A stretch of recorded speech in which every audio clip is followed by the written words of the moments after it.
प्रणतानां प्रसीदत्वं देवी विश्वार्तिहारिणी त्रैलोक्यवासिनामीड्ये लोकानां वरदा भव।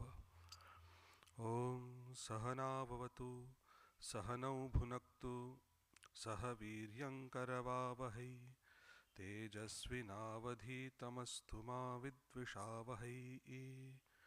ॐ शान्ति शान्ति शान्तिः। हरिः ॐ। Namaskar to all. Today we have gathered here for the Sunday lecture, weekly lecture. So today we are going to see one unique stotra which was written and composed by Swami Vivekananda. It is the Amba Stotram.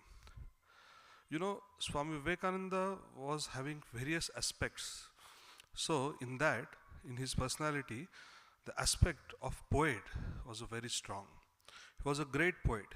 In English and Bengali, he is having several compositions. And in Sanskrit also, hardly 3 to 4 stotras are there, but all of these are the unique one. It shows, there is a reflection of his realization in these stotras. So in that way, today we are going to reflect on Sri Amba Stotram written by Srimad Swami Vivekananda. Now, Swami Vivekananda, as we know, in his previous life, he was a Narendranath Datta, an ardent follower of the then Brahmo Samaj movement, ardent, what can I say, the very sincere spiritual seeker, very much pampered and entertained by his family, Vishwanath Datta and Mother Father Vishwanath Datta and Mother Bhuvneshwari Devi. So, young boy moving on the streets of Kolkata, interested in education, passionate in learning, very much enthusiastic towards the sports, multifaceted personality. Energy was flowing through his personality continuously. Even in his childhood, it was very much written in his life in biography that whenever he used to go overactive, whenever he used to be uncontrolled, Mother Bhuvneshwari Devi used to say, she used to get annoyed and she used to say, I asked Shiva to come to my house. I requested him as one good son, and he has sent a ghost to me. And what was the way to control him, to quieten him? They used to take the pitcher of cold water and used to pour on his head, telling Shiva, Shiva, Shiva, Shiva. And the small boy used to get quietened. So this was Narendranath Datta, we'll say. Going to schools, enjoying the life, that vibrant life of the then city Kolkata. And it happens to him, one day, he has gone to his friend's house. And you know, various friends' house, he was having various friends. He used to visit their places. He was very well versed in the music also. So everywhere there used to be the invitation for him. Oh, Naren, please come and, what you can say, through your melodious voice, entertain for some time to us. That was the request always from his friends and his relatives. So one day he goes to his friend's house and he came to know about Sri Ramakrishna. Earlier he has heard about this priest of Kali temple of Dakshineshwar from his professor in his college while learning Wordsworth's poem. So Professor Hastie, he has mentioned about this person, and again when he comes to his friend's house also there is a mention of Sri Ramakrishna, and within a few days, you know, it is a coincidence that within a few days he gets the invitation from Surendranath Mitra's house that please come, you have to sing some devotional songs because the Paramahamsa of Dakshineshwar is going to visit that house. You have to entertain him with your devotional songs. You have to serve him with the devotional songs. Narendra was the follower of Brahma Samaj. He was not having much interest for all these emotional tactics and all, but he said, yes, because I have talent and I love to sing, definitely I will come. And yes, I have little curiosity about that person. Definitely I will come and I will sing there. And Naren goes, sings there, Ramakrishna goes into the ecstasy. If we open up Swamiji's life, we will come to the further incidents. So this is the Narendra, rational, and in a way we can say very, very, what can I say, very emotional also. At the same time, he was not, he will not accept any fact unless and until he experiences. Rationality, we say, it remains one level below, because once you can convince the person rationally in the same way, he will get convinced. But Narendranath was not like that. He has to experience the truth, then only he will accept it. That was the very dominating character of his personality. So this Narendranath came into touch with Sri Ramakrishna, started visiting to the temple of Dakshineshwar. According to the then Brahmo rules, it was prohibited to visit any temple and offer services there. But somehow that Sri Ramakrishna's personality was so enchanting, so vibrant, Narendra got attracted towards it. He was in the dilemma, definitely. He was in the dilemma. We know their conversation also. In that conversation, first conversation, he asked Sri Ramakrishna whether, have you seen God? That was his question to many of the then spiritual leaders. He goes to Ramakrishna and he asked, have you seen God? Ramakrishna says, yes, I have seen you. He gets the first convinced answer. And he could realize that Sri Ramakrishna is speaking, he is answering through his experience. He is not answering just like that. So, this Narendranath started visiting Sri Ramakrishna's room in Dakshineshwar now and then. Slowly, the transformation is coming to him, but his heart is at the philosophy of Upanishads. He loved it. He loved it. Even till his last breath, he loved the philosophy of Upanishads. So when he was in the same time, it happened so he was visiting his friends' houses and all. One day also, again there was a night treat somewhere. He was being called for the sake of singing and all. He went there, and it was a late night. So friends asked him to be there only. Why do you are going in this midnight? Why you have to go to your house? Be here. Next day morning you can go. So Naren has accepted that request, and he was spending some time with his friend. He was about to sleep. Another friend came there, and he gave a shocking news to him. Very shocking news. Night after 11:15 or sometime, he comes there. He says, Naren, immediately you have to rush to your home. He says, why? What happened? Till then he was a very casual boy. He was in a casual mood. He said, Naren, no Naren, you have to rush to your house. I think something very unauspicious incident is waiting for you. Naren got threatened from the inside, shaken from inside, and he rushed to home, and he found his beloved father, Vishwanath Datta, is no more. One whom he loved a lot. And Vishwanath Datta has having a major role in building the character of Narendranath Datta. He has given him the freedom. He has given him the, all kind of facilities, prosperity. He has given him the right education. He has poured the self-respect and self-confidence into him. And that for the father is no more. Naren was the scholar of Sanskrit. Even that time also. He was learning Persian. He was well versed in the English during his students' days also. Definitely in Bengali also. So all this richness he received from his parents, and Sri Vishwanath Datta has played the major role in it. And that support is missing now. It was suddenly removed. He got frightened inside. And the day that incident has happened, the very next day onwards, the life of Narendranath has changed.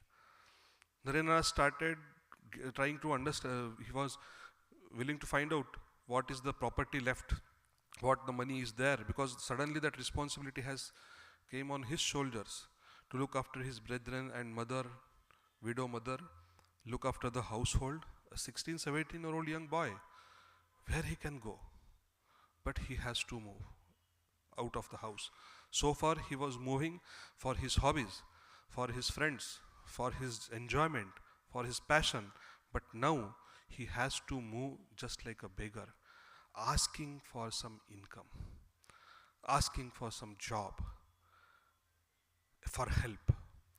Definitely what happens on such occasions, we know Vishwanath Dutt has spent very liberally on his relatives. He never kept any money behind, so there was no support of money. Regarding the house, he has sheltered so many relatives in that house, so they claimed for their property and they threw out Swami Vivekananda's family, Narendranath's family, out of that house. He came with his mother and brothers, started staying at his maternal grandma's house somewhere nearby. And there is this one, now I have to get some income, I have to earn something, I have to generate the financial support for my family, otherwise starving. Otherwise I have to die with my family starving. No food, no shelter, no clothes. That was the situation. And during this time, he is also visiting the Paramahamsa of Dakshineshwar, Bhagwan Sri Ramakrishna Dev. He is visiting continuously there, frustrated sometimes disappointed, sometimes fighting with him that what your Kali is doing. I am suffering so much. Is there any remedy for my sufferings? He was finding the remedy for the sufferings. And you know, he was highly philosophical mind. He was not any namby-pamby person. He was having the highly philosophical mind, energetic body, sharp intellect, and full of wisdom. And such person is put to the task now by the nature. This Narendranath, when he is going to Sri Ramakrishna again and again, one day Ramakrishna says very annoyingly, he said, Acha Naren, you are telling always that you are having the problems, you are in the problems, but you are the follower of Brahma Samaj. What can I do? I told Mother Kali that see, Naren is having so many problems, you just solve those problems. And she said, Naren never accepts me at all. Naren is doubtful about my existence itself. So why should I help him? Sri Ramakrishna is narrating to Naren like this. What does he indicating? He is just telling, go take the refuge at the feet of Divine Mother, accept her existence, accept her power, accept her strength, accept her role in this universe, and definitely you will be blessed. Naren is in dilemma again, because he was a staunch follower of Brahmo Samaj. It was his nature that whatever he will follow 100%. No compromise. No compromise. As we know, there is a truth and there is a lie. There is a no half truth. We generally deceive ourselves with the concept of half truth. We should say we are moving towards the truth, but till we reach the truth, we are with the false only. We are in the dilemma, we can say. So Narendra was the follower of truth. So he got, he got confused. What to do now? I have to go into the temple, and years together I have followed the Brahmo rules.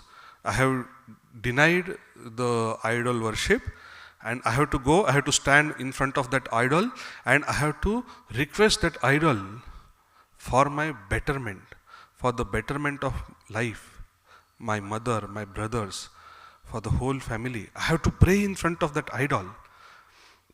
It is something unacceptable for him. But you know, that is the thing, when situation teaches us. So as per the slave of situation Narendranath was that time, and he goes towards the temple, he goes to the temple and he stands in front of that idol of Kali. For Sri Ramakrishna, that idol is nothing but the mother herself. He is speaking to her, he is feeding her, he is giving her the services, evening arti services and all. He has realized the highest truth of the life through that idol only. But Narendranath is confused. He is in the confused state. It is the dusk time. He went there. He was standing in front of mother as he was having the feeling that, oh, why this mad Brahmin has sent me here inside. But once he entered into the shrine sanctorium, he could see that mother is fully vibrant, fully awakened. It is not an ordinary idol, but it is something else. The power is flowing there. It is as if it is the embodiment of consciousness, Chaitanyamai, that Naren could see that idol of Divine Mother converted into the murti of consciousness as if. And he stood there, automatically his hands got folded, he started shedding the tears and he praised to Mother and he said, "Oh Mother, give me the knowledge, give me the devotion, give me the dispassion towards the worldly enjoyment. Jnana, Bhakti and Vairagya." That is what he asked to Mother. Over. After that, he spent some time there, came out. Outside, Sri Ramakrishna was waiting for him. He said, "What? Have you asked something to Mother for your family members, etc.?" Naren, again he got stunned. He said, no, I could not ask all these things. I forgot it. When I saw that idol, I felt something else. I was overwhelmed with the emotion and all this thing. And out of that strong emotions, I forgot to ask whatever actually I supposed to ask there. So Naren, no, then Ramakrishna says, "Naren, go inside again. Quickly, go inside and ask for your worldly prosperity." Naren goes once again inside and folds his hands. The same situation, shedding the tears. He asks, "Mother, give me the knowledge, give me devotion, give me the dispassion towards the worldly enjoyment." And spending some time, once again Naren comes out. He comes out, again Sri Ramakrishna is waiting. "What happened, Naren? Could you ask something to her so that your family could survive?" Naren again mesmerized. He said, no, I forgot. Once again he goes inside. He asks again for the devotion, dispassion and knowledge. Third time also when he came out, Sri Ramakrishna was there asking him, "Naren, could you ask something to Mother for your family and brothers, etc.?" He said, "No, Gurudev, I cannot ask all these things to her. I could not. Whenever I went in front of her, I felt so extraordinary. I was extraordinarily overwhelmed by the emotion and the devotion. So I could not ask all these things to her. Please forgive me. You only do something for that. I cannot do all these things." Sri Ramakrishna started laughing. He started laughing and he said, "Okay, I will tell for that. And be sure that here onwards your family, your mother and brothers, they will never be devoid of some food and clothings. They will not be in so much that kind of starving situation and all. They will never face that kind of daridrya. There will be the poverty for them, but there will not be that torturing poverty will not be with them." So Sri Ramakrishna assured it. And Narendranath came. And when they came to the room, and Narendranath stayed in Dakshineshwar that night. And whole night he's having dialogues with Sri Ramakrishna. And next day morning also he's just lying down there. And as usual, devotees are coming to meet Sri Ramakrishna and all. And Narendranath is lying down in that veranda. And Sri Ramakrishna is extraordinarily happy today. Very happy. Very benign mood. So someone has asked, "Master, what has happened to you today? You are so happy." He is laughing very excellently, and while laughing he says, Naren has accepted Kali, whomever is coming there, whoever is coming to meet Sri Ramakrishna telling like a child, a small child, Naren has accepted the Kali. Naren has accepted the Kali. No, these people all are not known about Sri Narendranath.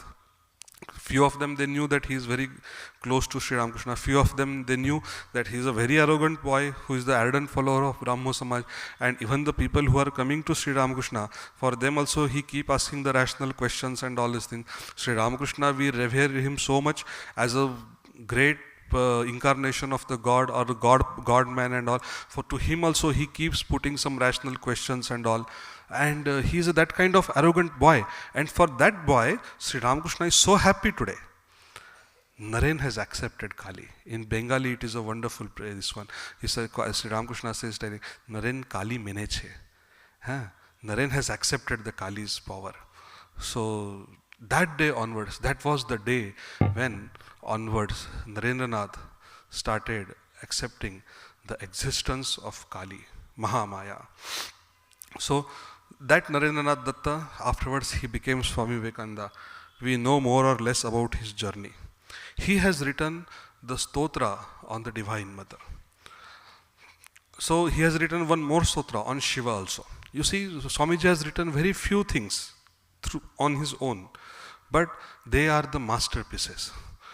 There is a peak of emotion, devotion, knowledge, wisdom into those compositions. So this Amba Stotram, it goes like this.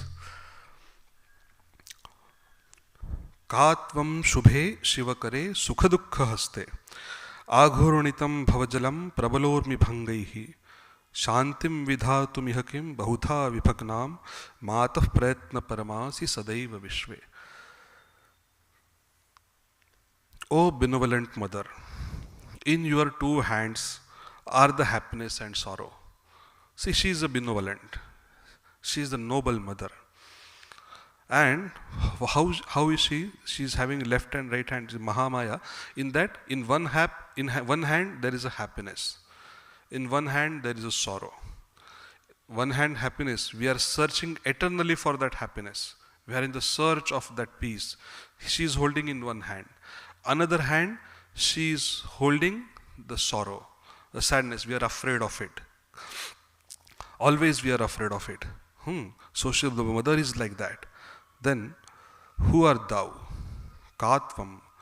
Then, the mighty waves in the ocean of material existence are ever tossing over with roaring sound. Are you the one who patiently endeavors to re-establish the broken peace in this world? What she does? Okay, you say, your mother is benevolent. She is most auspicious. Shubhe, Shivakare. So, oh Shubhe, you are so auspicious. And what is her job now? What she does here? He says, are you the same mother who is supporting us in this worldly, what can I say, that burning life, the sufferings in the life? What is happening? What is the existence of this world? Swamiji compares this world with the ocean. And not ordinary ocean, that ocean which is having the waves, very, very, what I can say, very ferocious waves. Aghurnitam bhavajalam pravalormi bhangaihi. So very powerful, very strong, very furious waves are already in this ocean. It raises and it goes down. Continuously that sukha and dukkha, that waves are coming, they are dancing on the surface of this ocean. And what you are doing, you are patiently trying to calm down that ocean. These waves are disturbing the harmony of life. Sometimes so much of sukha, sometimes so much of dukkha. We are unable to bear it. We are unable to understand how to lead the life. We are forgetting the essence of life. In this situation, you are the alone one who gives us the right direction, who is trying to harmonize everything. Just imagine about our body, imagine about our mind. When we are so sick, we need the medicine to bring down our sickness. When we are mentally disturbed, we need some motivational thoughts. If we are in the depression, we need motivational thoughts. If we are overactive, over anxious, we need again some medicines or some remedies to calm the mind down. So all these things, which means if it is happening on the individual level like this, so what will be happening on the universal level? And she is controlling all this imbalance. She is trying to balance it.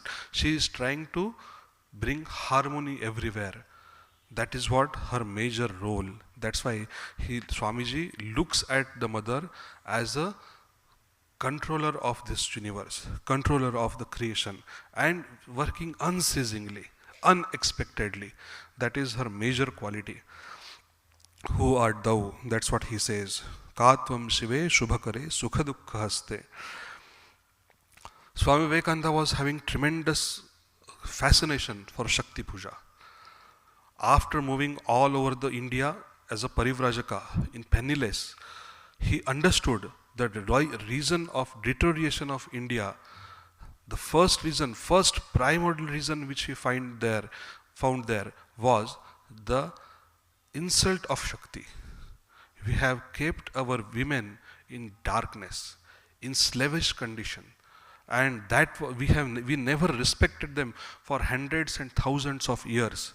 Whereas our own ancestors have told, Yatra naryastu pujyante ramante tatra devata, our own ancestors have told, we take the form of Divine Mother at the highest esteem. That is our society, and we have kept that what you can say, the representative of that primordial energy into the darkness, into the slavery, and that is the cause of our suffering. That's what Swamiji understood, and he preached it to the society. Not only after coming from the West also, that's why he established the several Shakti Pujas in Belur Math. Swami Vivekananda has, during his lifetime itself, he started Durga Puja into Belur Math. While starting the Durga Puja, he was so particular that Holy Mother should be brought from the Jairambati to Belur Math, and she should be attending the first Durga Puja. Holy Mother Sri Sarada Devi will be the first host for the Durga Puja. The resolve of Durga Puja, first Durga Puja happened in Belur Math. It has been done on the name of Holy Mother Sri Sarada Devi. Even today, after 125 years, the Durga Puja is happening. That resolve also is done on the name of Holy Mother. So just imagine what the respect and devotion he was having towards the womanhood and the divinehood of the women's. So that was Swami Vivekananda. So that's why when we are reading this stotra and we are going through these thoughts, we should understand what was his own understanding about the divinity of women. So with that, this one Swamiji we will go for the second stanza. She is the controller of all this universe. Now, he explains her in the form of Kriya Shakti. He says, Sampadayanti aviratam tu avirama vratta yavai sthita kritaphalam tvakritasya netri same bhavat panudinam varada bhavani Janamyaham dhruvamidam dhritakarma pashaha sampadayanti aviratam tu avirama vratta yavai sthita kritaphalam tu akritasya netri. Continuously this work is happening. Continuously action and reaction, all these things are taking place in this universe. But what is your role there? What you are doing there? She is what has happened, the past action, she has control. What is going to happen, she is going to control. She is the controller of all these karmas also. And how it is? Avirama. It is going continuously.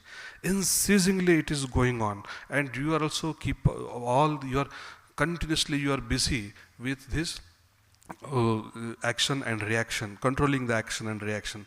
Same bhavat tvanudinam varada bhavani. Oh Bhavani. Oh Bhavani. So that is happening every day and night. Oh Bhavani, you only can save me. Thou be my shelter. That is what his emotion towards the mother. Every time these things are happening, I am getting confused, in dilemma with these actions. How in Bhagavan says in the Gita, Gahna karmano gati. When the Avatara himself says that the gati of karmas, it is very difficult to understand. So who can bring you out of this confusion? Who can bring you out of this domination of karma and akarma? It is the only Divine Mother. So janamyaham dhruvamidam dhritakarma pasha. See here two words, two names he used for mother. That is, one is Varada. She is the ever bestowing her grace. She is continuously bestowing the grace. Varada Bhavani. Who is the Bhavani? One who who helps you to cross the ocean of bhava, ocean of samsara, ocean of this passion and dispassion. She is the Bhavani. So you are that. Thou art that, O mother. So through you only it is possible to cross this ocean of samsara. O mother, be enough gracious on me. I know for certain that it is she who holds the rope of karma, dhrita karma pasha. How is she? Because she can do it? Because she is controlling the karmas. She is holding the rope of karmas in each and every creature. Whether it is the smallest microbe, from that microorganism to the giants like elephants and all. Everywhere she is dancing with her power. She is controlling the power. So, oh mother, please be enough gracious towards me. Here we have to understand, mother is controlling all these things, but she is beyond that. If she is involved so much into that, that is not her real form. She is, what you can say, for the sake of this one, her role is there, so she is doing it. But she is aloof from it. That also we have to understand. Dhrita karma pasha, she is the controlling everything. That's what in our scriptures, they call the mother as a parama prakriti. The prakriti is the ordinary creation which we are seeing and experiencing, and the parama prakriti, which is the controller of this creation. In Vedas, it goes just like that. Tam agnivarnam tapasa jvalantim karma phaleshu jushtam. Durga's varnana is like that. She is always the controller of karma, whether it is the Vedic text, whether it is a Pauranika text, everywhere that Shakti is controlling the karma, remaining as a substratum for it. Bhavani is the Bhavatarani. What is that Bhavani? What is the meaning of Bhavani?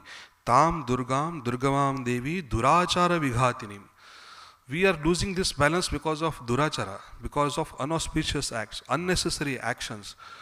Bhavani is that, Durga is that, who seizes, who gives the, what can I say, who destroys these unnecessary actions, who destroys this unauspiciousness from our personality.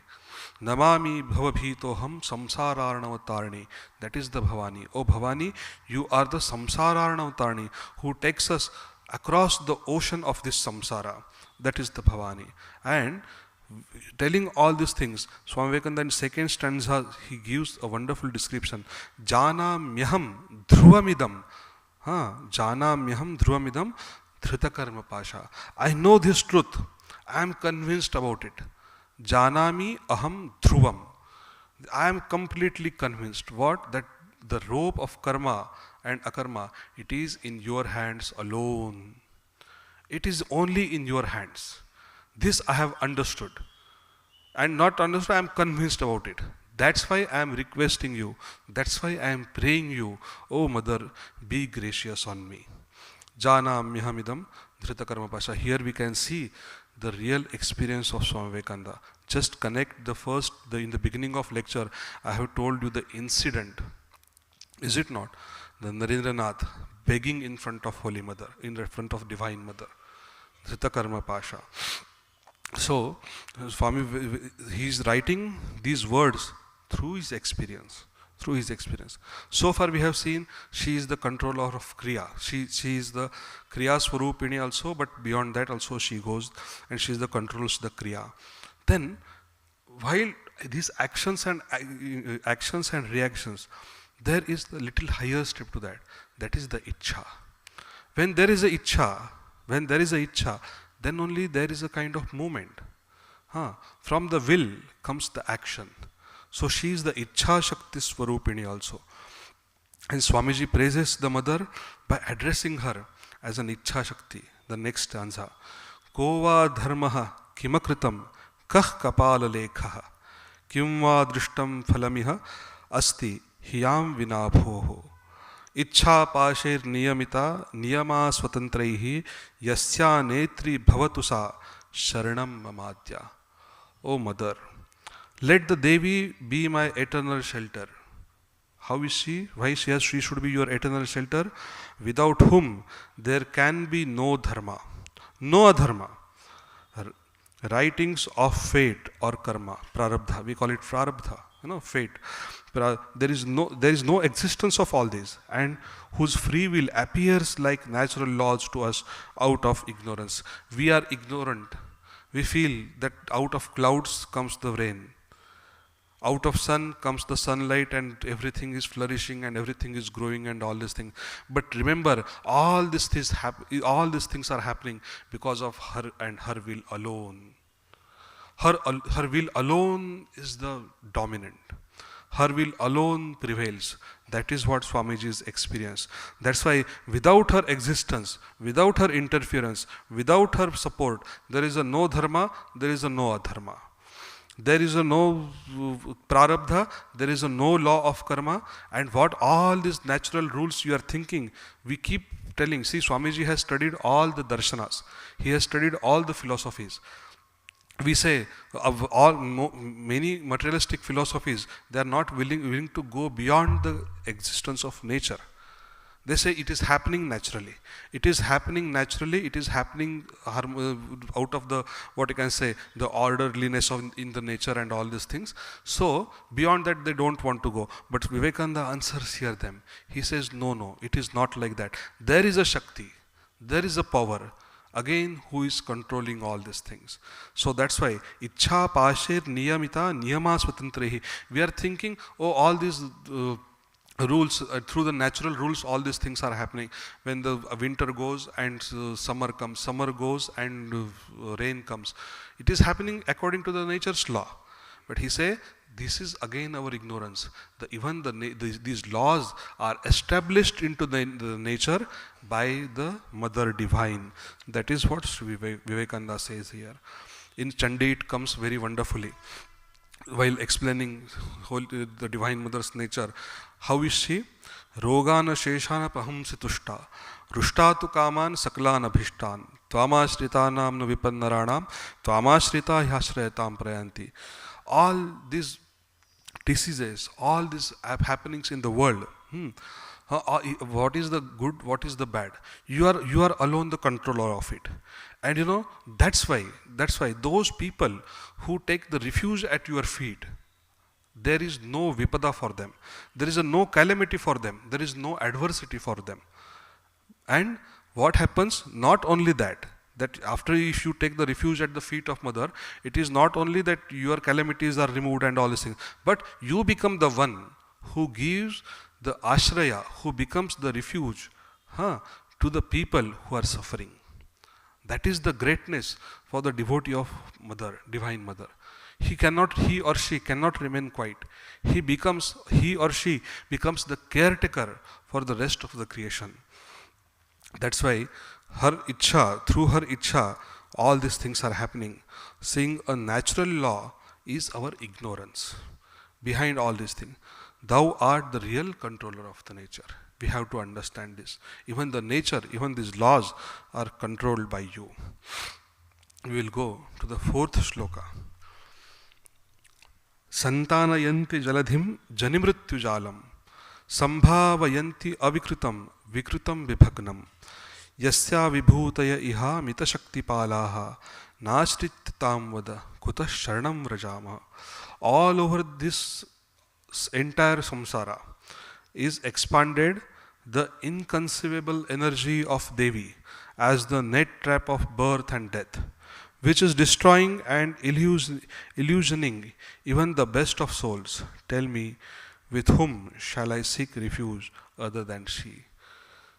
She creates the delusions. She creates the illusions. Even if she puts her if Mohini Maya, the great souls are getting confused. They also lose the connection with the truth. She is so powerful, so great. Continuously these things are happening. We get stuck into the cycle of this birth and death because of this ignorance, because we have not understood the fact that we should take the shelter at her feet. We should look at her as a mother and pray to her to take out us from this cycle of birth and death. Sri Ramakrishna says very well. He says, see, one day you have to go to her and you have to pray earnestly. You have to tell her, oh mother, we know you are the Mahamaya. We know you are the control of all this creation. So please open the door of spiritual truth for us. Unless and until she opens the door of spiritual truth, it is not possible for any sadhaka to realize the God. We know it for the sure that these are the words of Bhagavan Sri Ramakrishna. So we have to understand this thing. Ya Devi Sarva Bhuteshu Shakti Rupena Samsthita. Mahamaya, Mahanidra. So many titles are given to Mother. If that incident goes into Saptashati, in the Chandi, the first chapter, the Madhukaitabha Vadha, when it is there, when the Madhukaitabha are created from the Vishnu's body. The ear wax was there in the Vishnu's ears, that wax has been taken out, and from that wax, means that wax is the, what you can say, the birthplace of Madhukaitabha. They are made up of that wax and they are demonic in their nature. They are troubling the whole universe. While happening all these things, the possessing deity of the world, that is Bhagavan Vishnu, he is into Nidra. No one is able to control this Madhukaitabhas. They have received that boon from Brahma and all, and they are troubling the whole universe. No one is able to control them.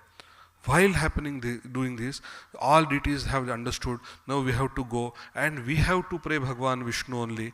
Oh Lord, get up and kill them, otherwise your universe is at task. It is going to be destroyed. So what will happen? So Bhagavan Vishnu has to get up from the Nidra, but as you know, Mahamaya, Mahanidra, so that Mother herself is the Nidra Rupa. So Ya Devi Sarvabhuteshu Nidra Rupena Samsthita. So Mother has occupied the Vishnu's body. Now what to do? The deities, instead of praying to Vishnu, now we are telling every day, Uttishta, Uttishta Govinda, Uttishta Gurudadhvaja. Is it not? Every day we are chanting. But before that, you have to pray to Mother. Before that, because she should leave him, then only it is possible to wake him.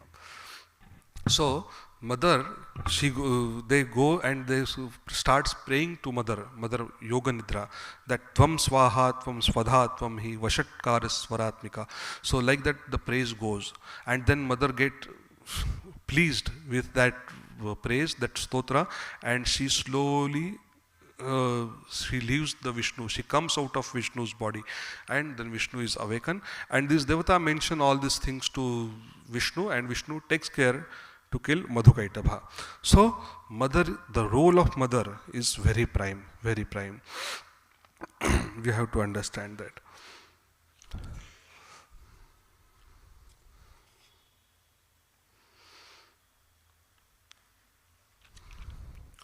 Next shloka, the fifth shloka goes like this. Mitre shatrau tu avishamam tava padmanetram swasthe dusthe tva vitatham tava hastapataha mrityuchhaya tava daya tvamritancha mataha mam munchantu parame shubhadrushtayaste. The compassionate glance of your lotus eyes falls equally on both friend and foe. Your merciful touch is felt by both happy and sorrowful persons. O Mother, this mundane life and its end, that is death, both are but fragments of your unlimited compassion.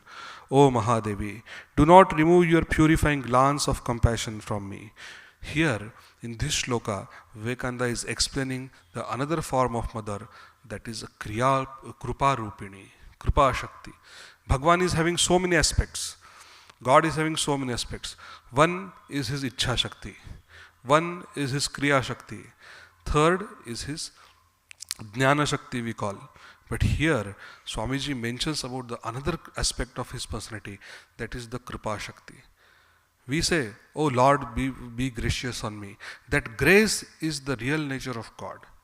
That grace is the real nature of Mother. Swami Vivekananda invokes that spirit of grace here. What he says, Mitre Shatrau tu Avishmam Tava Padmanetram. How are your eyes? Your eyes are the lotus eyes. You remember Padmanetram means it is not that the lotus petals are that. No, nothing like that.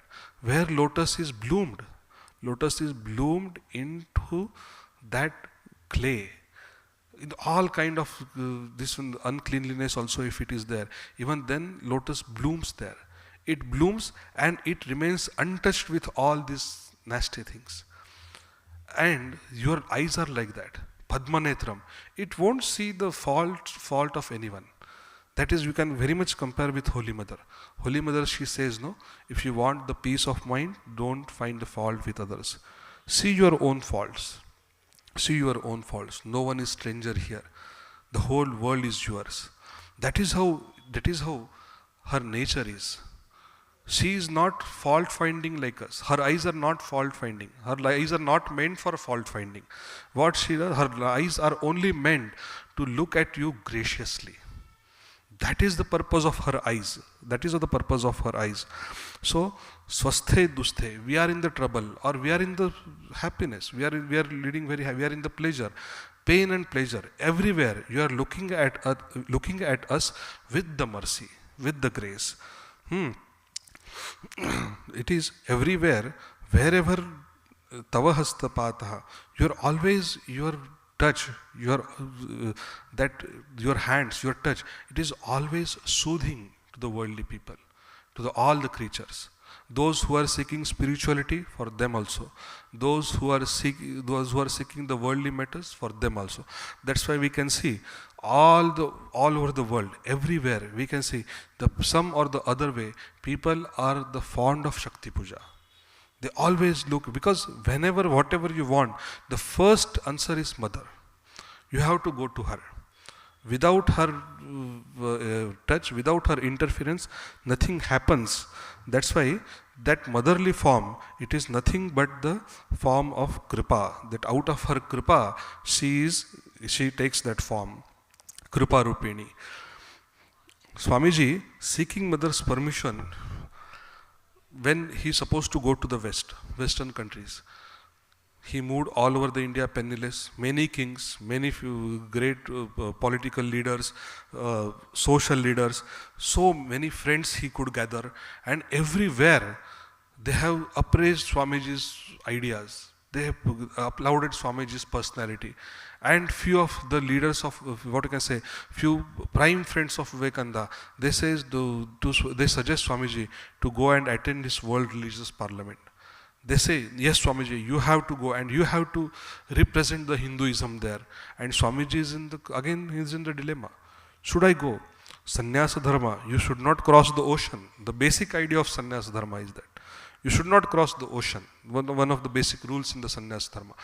So, for that one, what is the use if I go there? Will they accept me? Is it necessary? So many questions were rising in the mind of Swamiji. So when that confused state is there, what he does, he writes to Holy Mother, telegram. He conveyed this to Holy Mother, that I am supposed to go to the West for such and such reason, should I go or not? And even see, already he is having the vision of Sri Ramakrishna during those days. He has already, Sri Ramakrishna went in his dream and he has shown the path, etc., etc. All these things are happening. But even then, Swamiji seek the permission from Holy Mother. And when Holy Mother says, yes, you must go, my boy, when he gets that telegram, Swami, there is no limit for the enthusiasm of Swami Vivekananda. That time he accepts that yes, going there is a necessary, because it is accepted by Holy Mother. That was the role of Holy Mother in the life of Vivekananda. That was the role of Matra Shakti in the life of Vivekananda. Another incident I will tell you. How Swami Vivekananda is dedicated to the Divine Mother. That incident has happened during his last days. Along with all Nivedita and other Western disciples, Swamiji goes to the Kashmir. After returning from the West, he brought all these disciples here and he goes to Kashmir. In Kashmir, he visits the shrine of Kshir Bhavani. Kshirbhan. It is a very famous shrine even today also. And that time the shrine was in dilapidated condition. It was completely destroyed by the invaders. If he goes to that shrine, he becomes very emotional. His body starts shivering, shedding the tears, and we say that Hindi mein kehte hai gadgad hona. Means your emotions, you can see that all emotions are oozing out of your body. Your body is sweating, your eyes are shedding the tears, the leaves are, what can I say, shivering. All these lakshanas you can find in that body. So Swamiji in that extremely emotionally overwhelmed state, and Swamiji says mentally he says, oh, if I would have been that time, I would have not allowed to happen this. I would have not allowed to destroy this shrine. My mother's shrine is destroyed. That was the thought behind that emotion. So suddenly he could hear some sound from somewhere. She says, who are you to protect me? Whether you are protecting me or I am protecting you. If I want, within an overnight I would have built the 7-story golden temple here. I want to be like this. Swamiji was thrilled from inside, shaken from inside. And he says, he understands this is nothing but to teach him that what is the surrender. Somewhere he was missing it. Somewhere he might have forgotten that role of Holy Mother, that strength of Divine Mother. He regains that conviction.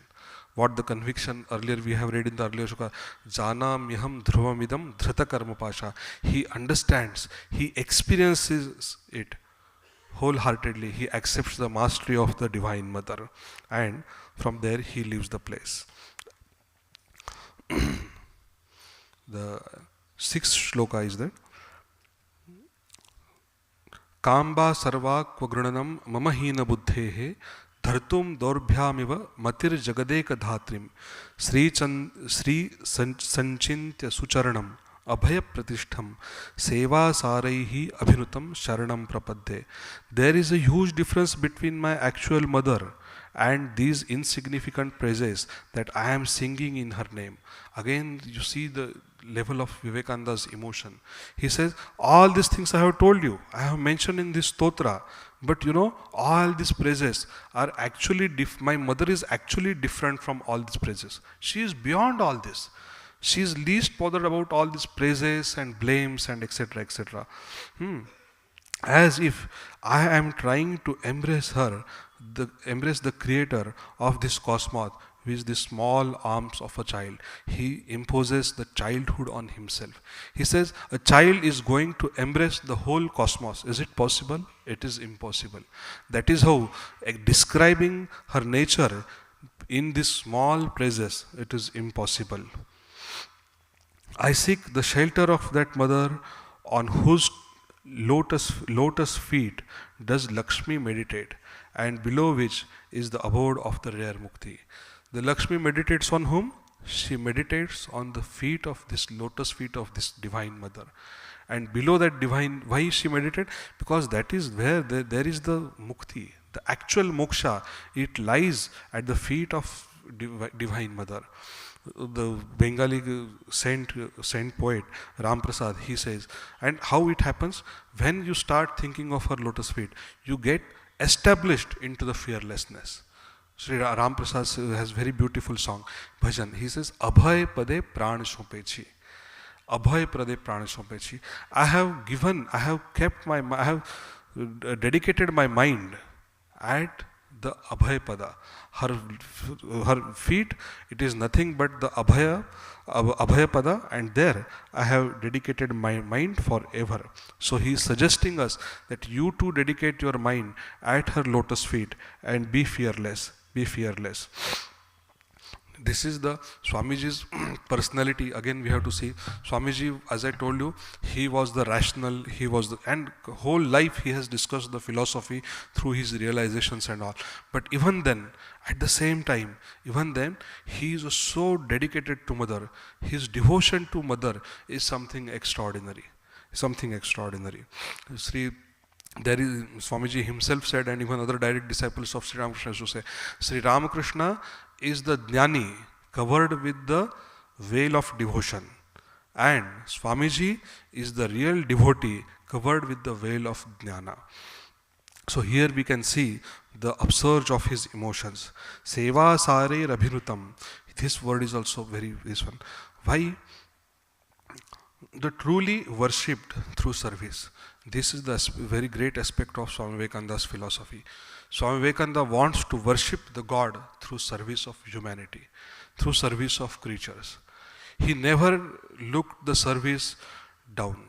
He never thought that it is a secondary. The way we serve the Lord in our shrine, the same way we must be able to serve the Lord in the heart of human beings, in the heart of each and every creature. That was his greatness. Now, the seventh and last shloka.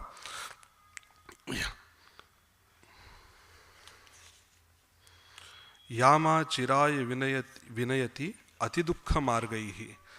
अतिदुःख मार्गैः आसिद्धितः स्वकलितैः ललितैः विलासैः या मे मतिं सुविदधे सततं धरण्यां सांबा शिवा मम गतिः सफले अफले वा. She who since birth has ever led me on through paths of trouble to perfection's goal, mother-wise in her own sweet playful ways, she who has always through my life inspired my understanding, she, my mother, she, the all, is my resort. Whether my work overthrow with full fruition or with none. Whatever happened to me, whatever happened to my work, however I lead the life, my success, my failure, everything it as at her feet, because she is my mother. So this is the peak of surrender. Whatever it is happening, sukha, dukkha, good, bad, everything, all credit, all phala, that all kind of emotions are dedicated to the Mother Divine. That is what Swami Vivekananda's thought. His understanding, my knowledge, my non-understanding, everything belongs to her. That is my conviction. That is what Swami Vivekananda says. Samba sarva mamagati safale aphaleva. It is a very easy when we are in the depression to blame others. When we are in the success to take all the credit. But Swami Vivekananda, as a great spiritual seeker, as a saint, as an avatara of Shiva himself, he offers everything at last at the feet of Divine Mother. So, with these words, I pray to Holy Mother to let us show us the enlightened path in our rest of the life. Thank you so much. Om Shanti Shanti Shanti Harihi Om Tat Sat Sri Ramakrishna Arpanamastu.